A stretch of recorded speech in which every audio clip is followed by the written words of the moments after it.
ሰላም እንዴት ናችሁ? ውድ የማን ዩናይትድ ኢትዮ ፋንስ ተከታታዮች በያላችሁበት ሰላማችሁ ይብዛ። አመሻሹን የወጡ ስፖርታዊ መረጃዎችን ወደ እናንተ ይዘን መጣን። እስከ ፕሮግራማችን መጠናቂያ ድረስ አብራችሁን ቆዩ።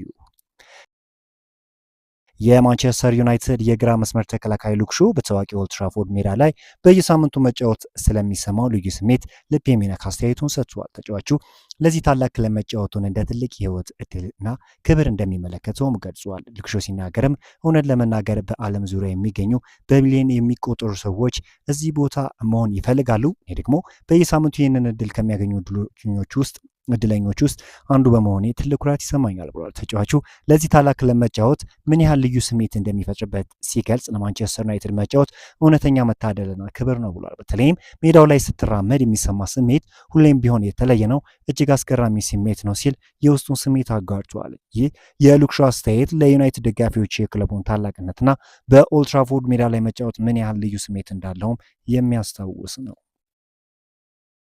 ዩናይትዶች የማኑኤል ኡጋርቴ የረጅም ጊዜ የጉልበት ጉዳት በዝውውር ገበያው ላይ ትልቅ ተጽዕኖ አለው ብለው አይጠብቁም ተብሏል። አሁን ላይ ኡጋርቴ የማይሸጥና ለረጅም ጊዜ የማይጫወት መሆን ጋር ተያይዞ ተጨማሪ አማካኝ የማስፈረም ጉዳይ ይበልጥ አስፈላጊ ሆነው የተገኘበት ሁኔታን ፈጥሯል ሲል ለዩናይትድ እጅግ ቅርብ የሆነው ጋዜጠኛ ሳሙኤል ሉከስ ዘግበዋል።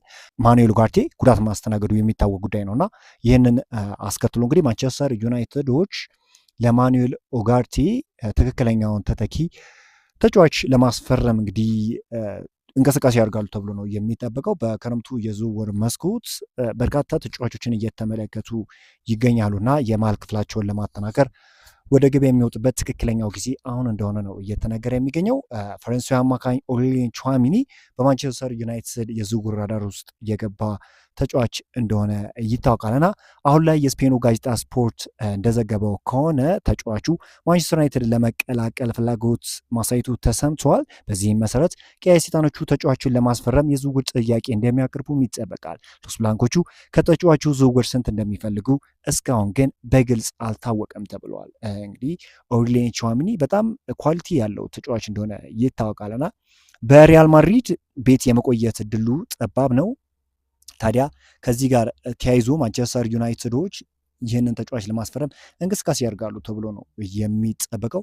ቡድናቸውን እንደገና የማደስ ስራን እየሰሩ እንደሆነ ይታወቃል በአዲሱ አሰልጣኝ ጆዜ ሞሪኒዮ አማካኝነትና ከዚህ አንጻር እንግዲህ ማንቸስተር ዩናይትዶች ይህንን ተጫዋች ለማስፈረም እንቅስቃሴ ያደርጋሉ ተብሎ ነው የሚጠበቀው። የማንቸስተር ዩናይትድ የአጥቂ መስመር ተጫዋች አማድ ዲያሎ ወደ ጣሊያኑ ክለብ ኤሲ ሚላን ያመራል በማለት ሲቀርቡ የነበሩ ዘገባዎች እውነትነት የላቸውም ብሏል። በክረምቱ የዝውውር መስኮት አማድ ዲያሎ ከማንቸስተር ዩናይትድ የመልቀቅ ምንም አይነት እድል እንደሌለውም ተነግሯል። አሰልጣኝ ማይክል ካሪክ ተጫዋቹ በአዲሱ የውድድር ዘመን በጣም ቁልፍና ወሳኝ የቡድን አካል መሆኑን ያምናል ተብሏል። በዚህ ምክንያት ካሪክ ለተጫዋቹ እንዲሁም ለማንቸስተር ዩናይትድ የበላይ አመራሮች አማድ መቆየት እንዳለበት ግልጽ አድርጓል ተብሏልና አማድ ዲያሎ ይህ ኮት ዲቫይር ተጫዋች በማንቸስተር ዩናይትድ ቤት ይቆያል ተብሎ ነው የሚጠበቀው። በማንቸስተር ዩናይትድ ቤት የሰራውን ነገር ሁላችንም እናውቃለን እና እንደዚህ አይነት አቅም ያላቸው ፖቴንሻል ያለው ተጫዋቾችን አሳልፎ ሌላ ክለብ የመስጠት ምንም አይነት ፍላጎት እንደሌለው ነው እየተገለጸ የሚገኘው። ስኮትላንዳዊውን ስኮት ማክቶሚኒ ከዚህ በፊት እንግዲህ ለናፖሊ ሰጥተው ምን አይነት የዝውውር ስህተት እንደሰሩ ይታወቃልና ዩናይትዶች አማድ ዲያሎን የመልቀቅ ምንም አይነት ሀሳብ እንደሌላቸው ነው የተነገረው።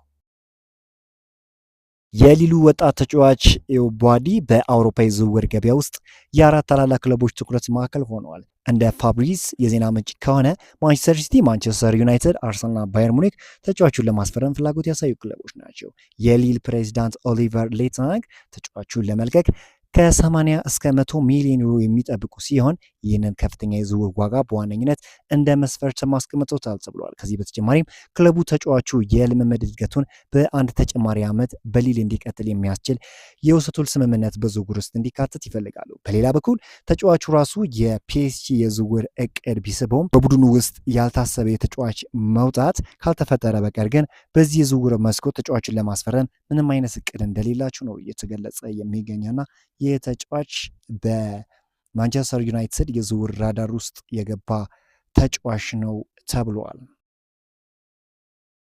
በማንቸስተር ዩናይትድ በስፋት ሲፈለግ የነበረው የዶርትሙንዱ የመሃል ስፍራ ተጫዋች ፍሌክስ ሜቻ እስከ 103.4 ሚሊዮን ፓውንድ ድረስ እንደሚያስወጣቸው እየተገለጸ ይገኛልና ከጀርመን የሚወጡ ሪፖርቶች እንደሚጠቁሙት ከሆነ ዩናይትድ ብቻ ሲሆን ማንቸስተር ሲቲም ተጫዋቹን ይፈልጉታል።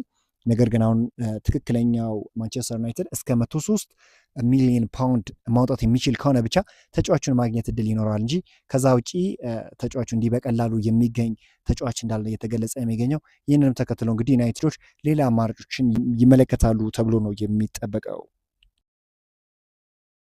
በማንቸስተር ዩናይትድ የዝውውር ራዳር ውስጥ የሚገኙ ተጫዋቾች እንግዲህ ማቴዎስ ፈርናንዴዝ የመጀመሪያው ነው። እስከ 80 ሚሊዮን ፓውንድ ድረስ የማያወጣ ከሆነ ዌስትሃሞች ፈጽሞ መልቀቅ እንደማይፈልጉ ነው እንግዲህ አመሻሹን የሚወጡ መረጃ እየገለጹት የሚገኙት። በተመሳሳይ ሁኔታ እንግዲህ አዩብ ቡዋዲንም እንደዚሁ ደግሞ ማንቸስተር ዩናይትዶች የሚፈልጉት የመሃል ክፍል ተጫዋች እንደሆነ ይታወቃልና አሌክስ ስኮት አርሰናልና ማንቸስተር ዩናይትድ በስፋት ይፈልጉታል። አሁን የማኑኤል ኡጋርቴ ጉዳት አስከትሎ ማንቸስተር ዩናይትዶች በርካታ ተጫዋቾችን በዝውውሩ ይመለከታሉ ተብሎ ነው የሚጠበቀው። በመሃል ክፍል ያለባቸውንም ችግር ለመፍታት ወደ ገበያ ይወጣሉ ተብሎም ይጠበቃል። በማንቸስተር ዩናይትድ የዝውውር ራዳር ውስጥ የነበረው የሚድልስብሮ የመሃል ክፍል ተጫዋች ሃይደን ሃክኒ ወደ ኤቨርተን ለመዘዋወር ከጫፍ እንደደረሰ ተነግሯል። እንደ ቴሌግራፍ ዘገባ ከሆነ 25 ሚሊዮን ፓውንድ ዝውውሩን ለመጨረስ ኤቨርተኖች ሊያወጡ ይችላሉ።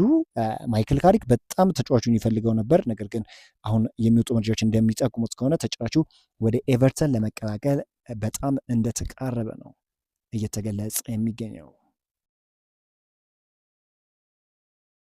በዛሬው ዕለት እንግዲህ አጠር ያለች ስፖርታዊ መረጃን ወደ እናንተ አደረስን። በአዳዲስ ስፖርታዊ መረጃዎች እስክንገናኝ ድረስ መልካም ሁሉ ተመኘው።